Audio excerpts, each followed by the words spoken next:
మనం పాపిష్టి లోకంలో ఉన్నాం, మనం మారాం కానీ మన దేహం మారలా. ఈ పనికి మాలిన శరీరం ఉందా చూశారు? పెద్దోళ్ళు పల్లెటూరులో ఒక సామెత చెబుతారు, ఎలికి తోలికేసి ఏడాది గోకిన నలుపు నలుపే కానీ తెలుపు కాదే అని. ఏడాది వేసి రుద్దినా సరే నల్లగానే ఉంటుంది అంట ఎలికి తోలు, ఎంత రుద్దినా సరే బండకేసి. అట్నే మనల్ని వేసి ఎంత దోమినా సరే పరిశుద్ధత వచ్చిందంటే రుద్దే కొంది అదేందో దావాహనలాగా పాపమే వచ్చిందే తప్ప పరిశుద్ధత రాదు. అవునా? ఎన్నిసార్లు అస్సలు నేను ఎదుటోళ్ళ మీద కోపపడకూడదని ఎన్నిసార్లు అనుకున్నావు? పక్కన వాళ్ళని తిట్టుకోకూడదని ఎన్నిసార్లు అనుకున్నావు? ఎదుటోళ్ళని మోసం చేయకూడదని ఎన్నిసార్లు అనుకున్నావు? అబద్ధం అస్సలు ఆడకూడదని ఎన్నిసార్లు అనుకున్నావు? బూతు మాటలు అస్సలు మాట్లాడకూడదని నోటికి కళ్ళెం వేసుకోవాలని ఎన్నిసార్లు అనుకున్నావు? నాకేందన్నమ్మా నోరు తిరిగితే ఊరికి నీ దడదడగా మాట్లాడుతాయి, తొత్తటి నోరు అనుకుంటా అని చెప్పని ఎన్నిసార్లు అనుకున్నావు కానీ మానేవా? స్తోత్రం గట్టిగా చెప్పాలి. మానుకున్నావా అంటున్నా నేను. మానుకోలా. యాప చెట్లో నుంచి చేదూరినట్టు మన దేహంలో నుంచి పాపమే ఊరుతుంది, పరిశుద్ధత లేదు. ఆ పాపిష్టితనమైన దేహంలో పాపముతోనే బ్రతుకుతూ శపించబడిన శాపగ్రస్తమైన అనుభవంలో మనం బ్రతుకుతూ ఉంటే నశించిన దానిని వెతికి రక్షించడానికి వచ్చాడు ప్రభు అయిన యేసుక్రీస్తు. నీ పాపం అంతటి నుండి విడిపించడానికి ఆయన యజ్ఞ పశువుగా బలిదానమయ్యాడు సిలువలో.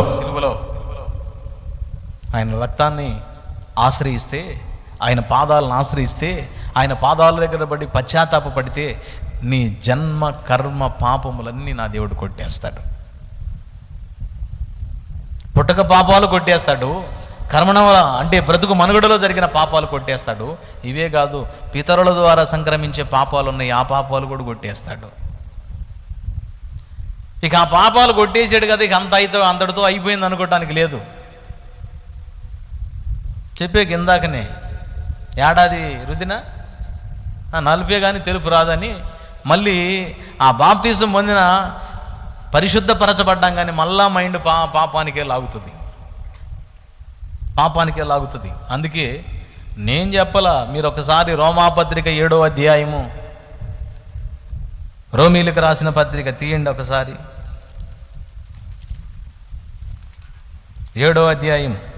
నా యందు అనగా నా శరీరమందు మంచిది ఏదియూ లేదని నేను ఎరుగుదును, మేలైనది చేయవలెనని కోరిక నాకు కలుగుచున్నది కానీ దానిని చేయుట నాకు కలుగుటలేదు.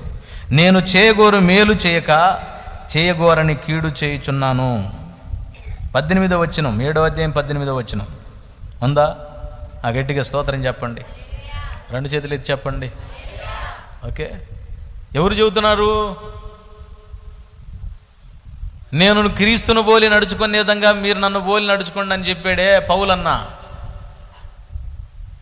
క్రీస్తు యేసునకు కలిగిన ఈ మనస్సు మీరు కూడా కలిగి ఉండండి అని చెప్పాడే పౌలన్న.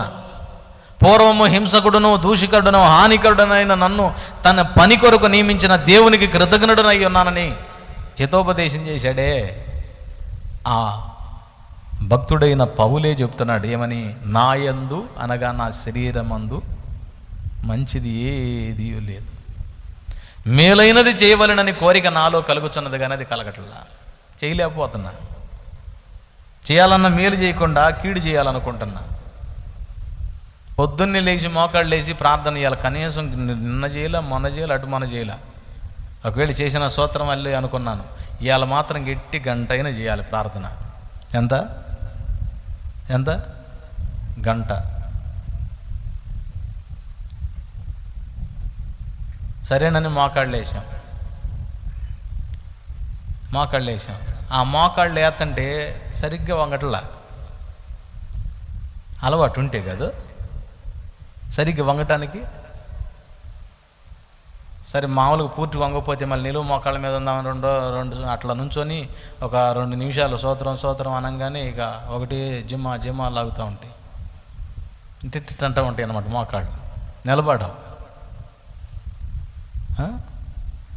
ఈలోపు అమ్మవు అమ్మవు ఆంటీ వచ్చింది అని ఒకడు వస్తాడు, ఫోన్ ఇంకొక ఆయన చేస్తాడు. ఈలోపు డ్యూటీకి వెళ్ళాడు అనుకున్న భర్త మళ్ళీ తిరిగి వస్తాడు, అమ్మాయి నేను వాచి మర్చిపోయాను అమ్మాయి అని, ఏడబెట్టివని అడుగుతాడు. ఇంకా అందులో నుంచి లేచినాక ఇంకా ప్రార్థన చేయడానికి ఏడుంది? జరగలేదు మీకు? ఎన్నిసార్లు ప్రార్థన చేద్దామని మోకరిస్తాము, ప్రార్థన చేయనీడు.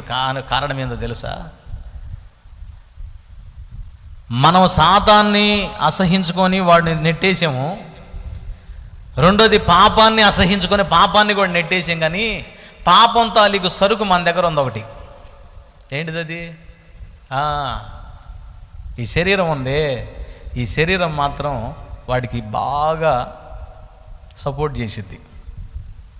సాతానుకు సంబంధించిన సమాచార వ్యవస్థ ఒకటి ఉంది, అదే మన దేహం. ఏందో ఇవాళ కొంచెం అసలు హుషారుగా ఉన్నాడు, మోకాళ్ళు ఎత్తనాడు, రా రా అని పిలిచిద్ది. ఎవరిని? సైతాన్ గారిని పిలిచిద్ది. వాడొస్తాడు, మా అమ్మ బంగారు నువ్వు మోకాళ్ళు ఎత్తనావా, దా నీకెందుకు అని చెప్పని ఎవరో ఒకరిని పిలిచి కూర్చోబెట్టి ఒక్క మాట అట్ట కదిలితే చాలు, గంట వెళ్ళిపోద్ది.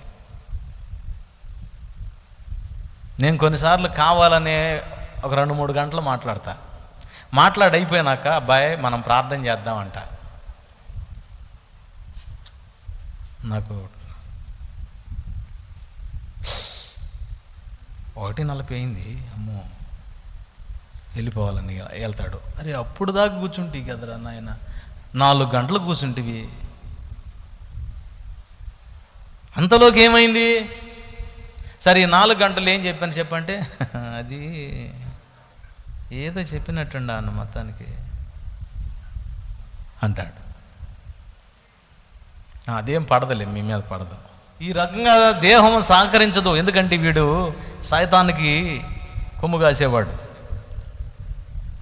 అందుకు చెప్పాడు పౌలన్న, నా యందు అనగా నా శరీరమందు మంచిదేది లేదు.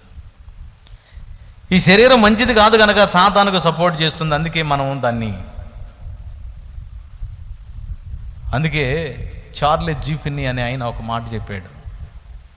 చార్లెస్ గ్రాండిసన్ ఫిన్నీ తన దేహాన్ని అనేవాడంట ప్రియమైన గాడిద అనేవాడంట. అనేది ప్రియమైన గాడిద రా,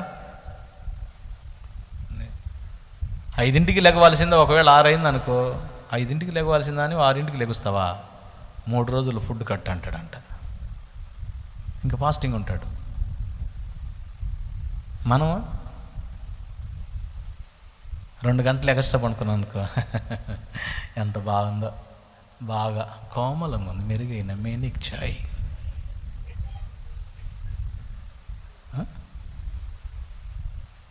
నిద్రపోతే మరి ఇంకొంచెం గ్లామర్గా ఉంటుంది కదా, ఇక దాన్ని ఇట్టు అనుకొని ఇంకంత గ్లామర్ పెంచుకుంటాం. కానీ దీనికి ఫుడ్ కట్ చేస్తాము. వారం ఉపవాసం ఉండేవాళ్ళు చేతులు ఎత్తండి, ఎంతమంది ఉండరు ఒకసారి చూసుకోండి. ఏమైంది? 3 పూటలకి ఏం తరిగేమి లేదు కదా.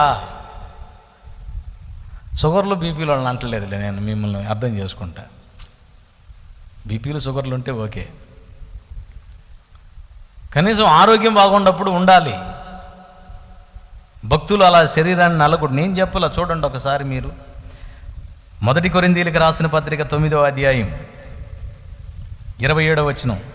గాలిని కొట్టినట్లు నేను పోట్లాడుటలేదు కానీ ఒకవేళ ఇతరులకు ప్రకటించిన మీదట. 1 కొరింథీయులకు రాసిన పత్రిక 9వ అధ్యాయం 27వ వచనం. ఇతరులకు ప్రకటించిన తర్వాత నేనే భ్రష్టుడనైపోదునేమో అని నా శరీరమును నలగొట్టి దాన్ని లోపరుచుకొనుచున్నాను.